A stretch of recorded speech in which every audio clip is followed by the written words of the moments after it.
Good afternoon, everyone. I'm thrilled to be here and to be a part of the Avenir Commun Durable.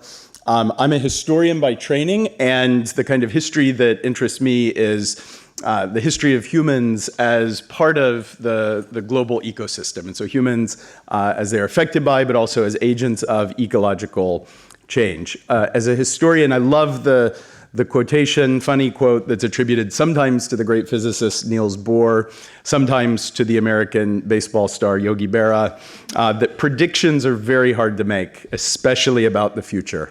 And I think that's true, but it always certainly helps to have a sense of the road that's been traveled, to know what the road in the future might look like, to know where we've come from, to really understand where we are. And so that's the spirit that I'd like to bring to my contribution to this, which is to try and understand in the very biggest possible terms the place of the current climate energy challenge in the deep perspective of the human past. So I will be talking about the forest rather than the trees in this context, to try and launch us into a very inspiring conversation about how we can confront globally together the enormous environmental challenges of sustainability. Our species really is a tremendously resilient species that has already survived an enormous transition across geological epochs, from the Pleistocene to the Holocene. Our species has existed for 200,000 to 300,000 years and has survived repeated episodes of glaciation and interglaciation driven by orbital dynamics that affect the amount of solar radiation that reaches the Earth's atmosphere and surface. And yet we've survived. We've endured really tremendous episodes of climate change. We grew up as a species in an ice age for the most part in the Pleistocene, and we now live in an interglacial. But during the long Pleistocene past of humanity, which is 95% of our existence as a species, global populations were very modest. At most, towards the end, 5 to 10 million human beings existed on the planet. We had relatively low ecological impact, maybe not zero. We had command of fire, which is an important tool of ecosystem alteration. And certainly, even as hunter-gatherers, we made an imprint on biodiversity, most notably, of course, in our impact on megafauna that were often preferred prey for human hunters. So we have a very long record as a species with modest ecological impact. And then all of a sudden, the Earth gets a little bit closer to the sun. Global temperatures rise by a few degrees, at the poles probably maximally by 6 to 8 degrees, and we enter a period of anomalous stability known as the Holocene, the climate epoch that is really our home as a species. The entirety of recorded human history, everything that we know written by a human being, happens in this geological epoch. It's an interglacial. It's extremely favorable for the human project of growth. And of course, at the very beginning of the Holocene, humans domesticate plants and animals and transition from a hunter-gatherer to a farming lifestyle. As farmers, our numbers explode, and over the course of less than 10,000 years, humans multiply from about 10 million to about 2 billion. And our ecological impact becomes increasingly enormous, most notably through transformation of the terrestrial surface of the Earth. By the beginning of the Industrial Revolution, already, depending on how you count, 3/4 or more of forests at usable altitudes have already been eradicated by humans. So the ecological impact of humans already in this period of our past is enormous. And then the Industrial Revolution leads to an unprecedented takeoff in which humans transition from being the objects of natural climate variability and natural climate change to being powerful enough to be the ecological agents that force changes in the Earth system. In short, humans as geology. Of course, it is the geoscientists who will jealously guard their inherited right to name geological epochs and will tell us whether or not we officially live in what's known as the Anthropocene, a geological name that's been proposed to describe the period period of human dominance that can either be thought to begin at the beginning of the Industrial Revolution in the 18th century, or more recently in the middle of the 20th century at the point of what's sometimes called the Great Acceleration, tremendous expansion of human ecological impact that has already witnessed the growth in human numbers in just over a century, from a little under 2 billion to now 8 billion, and still climbing, though it may level off. In this period, humans have attained an ecological impact on the planet that is unprecedented for any single species. It compares only with the development of oxygenic photosynthesis in terms of its impact of a biological process on the biogeochemical systems of the Earth. It is driven by energy revolutions. The two great energy revolutions of the past are the development of agriculture, a shift from taking biomass from plants and animals by hunting and gathering, to cultivating energy in the relationship that we have with big-seeded grass like wheat and maize and rice, in order to capture, to control photosynthesis, to turn it into more humans. You can see that before this, humans as a species were not radically different from our closest relatives in the animal kingdom in terms of the amount of energy that we consumed on a per capita basis. Hunter-gatherers consumed maybe twice as much energy as an adult chimpanzee. Farming allows humans to capture multiples of greater energy from the biosphere. So by the time farming is advanced in the late pre-industrial period, the average human in Western Europe is capturing as much as 30,000 kilocalories per capita per day. So farming is the first really great energy revolution that we unleash.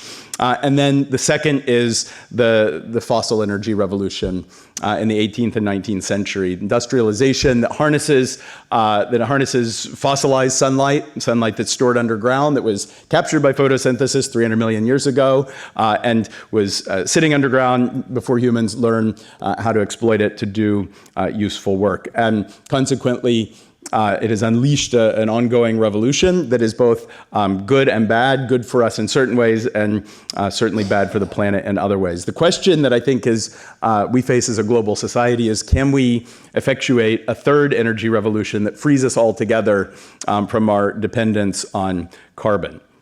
As a historian, one of the things that interests me and that I find striking is the way in which these two energy revolutions and presumptively a third energy revolution always entail really fundamental changes in the way we live as a species. We're unlike any other species in the ability to radically change our behaviors, our values, our relations of power. The first energy revolution, the transition from hunter-gathering to farming, unleashed tremendous changes in the way humans inhabit the planet and relate to one another, a shift from mobility to sedentism, with further implications for our health. The domestication of plants and animals that brought us into extremely close relationship with a number of other species with whom we now co-dominate the planet. It introduced new levels of inequality into human societies, and eventually allowed humans to organize themselves in ever more complex forms of social organization, including the rise of state-based forms of power.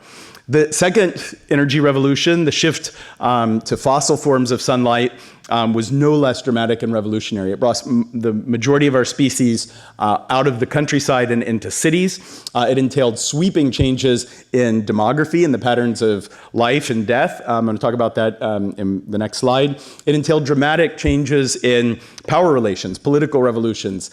In the best of cases, the rise of liberal democracies that empowered the mass of the people as political agents. And of course, it changed the way we see the world. Modern science and the decline of an enchanted sense of a magical world is simply the shared oxygen that we breathe. All of this would be unimaginable without the changes in the fundamental energetics of civilization that started in the 18th and 19th century. And so it should prompt us to ask, what revolutionary technological and social changes lie in store as a global society seeks to free itself from dependence on carbon. As I mentioned, maybe the most profound changes that are associated with the energy revolution of the 18th and 19th century are demographic, that really fundamentally reshape the experience of what it means to be a human being. I like to say I'm very proud of this chart. It took me a long time to make. This is sort of the height of my skills on Microsoft Excel. But I like to say this chart tells as much of the story of what happened to humans as I think can be told in one graphic. It's a story of how we went from a species that was poor and short-lived. You can see this is an estimate, our best estimates of per capita income and life expectancy on the 5 major inhabited continents in about 1800 to 1820. You can see even in the wealthiest societies that per capita incomes were around $1,000 per person per year, and life expectancy was still in the 30s. This is the state of humanity before the Industrial Revolution. This is the state of humanity after the Industrial Revolution. I can't resist saying, because it's a particular interest of mine, that people die of different causes in this world. Most people, most of the time, before the late 18th century, die of infectious causes. With industrialization, not only are human beings more prosperous in the sense that we consume more energy. Here you see every country on the globe as of now 3 years ago, and even the poorest countries in the globe are have dramatically improved life expectancies in the 50 to 80 range. And you can see, of course, that it's an extremely unequal world, both in terms of wealth and health, with major inequities both in terms of consumption, income, as well as in life expectancy. But all of humanity has made a leap from this region to this region, with fundamental shifts in the main causes of death, from infectious causes to now primarily non-infectious causes, chronic degenerative organ neoplastic diseases, in all developed societies being the primary causes of death. And this changes everything. Changing the way we die, changes everything from the power of women. This is extremely important for the empowering of women, for declines in fertility. This is a high mortality world where the average woman gives birth to 6 children, to a world of low mortality and low fertility that we're accustomed to. One of the unintended consequences of this transition, which largely entails the control of infectious disease, is also that human numbers explode. Like any other organism, our population numbers were regulated, among other things, by lack of energy and by the assaults of parasites. But we've unlocked new sources of energy, and we simultaneously managed to control the main parasites that caused human death. And human numbers go from 2 billion to 8 billion as a consequence. There's a phrase that captures it. It's not that humans started breeding like rabbits. We stopped dying like flies. In fact, people have fewer children today, but the population has exploded because people live longer lives, and it takes 2 or 3 generations for the fertility rate to fall, and consequently human numbers have exploded. So there are more of us, and we consume more than ever. The historian, one that I admire very much, John McNeill, has described it as fossil fuels made us modern. I think there's an uncomfortable but important reality to face in that fact. But at the same time, I would also expand it to say that it's not simply fossil fuels, but the combination of fossil fuels with science, engineering, and innovation, and the institutional context that allow the potential of energy to be realized that made us modern. The coal was always there underground. There's coal all over the world. It wasn't until humans, driven largely by science, engineers, and innovators, learned how to tap that energy and to transform it in useful ways that it transformed our world. So in my view as a historian, the most fundamental force driving humanity is innovation. And innovation is ultimately rooted in science. So basic science, like Newtonian mechanics, ultimately has to be developed by intermediaries, engineers, and innovators, entrepreneurs, in order to be realized. And so the sort of causal line ultimately, goes from basic science to applied science to markets. And The first industrial revolution is rooted in the deployment of coal to build steam engines. It transforms mining, textiles, transportation, and agriculture. The even more important in many ways, second industrial revolution, rooted in understandings of chemistry on the one hand and electromagnetism on the other. Here's James Clerk Maxwell, that ultimately allows engineers and inventors like Edison to develop things like the light bulb. And these really sweeping changes of the second industrial revolution ultimately come to depend to a large extent on carbon energy in liquid form that allow electricity, synthetic chemistry to transform agriculture, the Haber-Bosch process, the synthesis of artificial fertilizer, to polymers that have transformed our material environments, transportation, and of course telecommunication.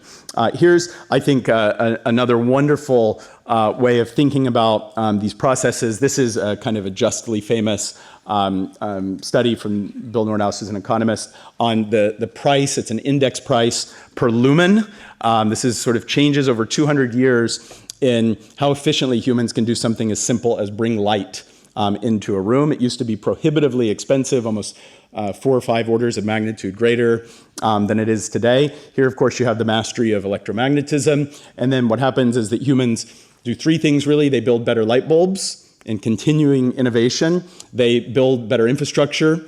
So we change our societies, our environments, our domestic environments to bring light everywhere from the room to the phone. And then, of course, energy gets cheaper and cheaper over time. So it's really amazing how science and innovation interplay with energy, with our social institutions that allow the delivery and consumption of energy to transform our world.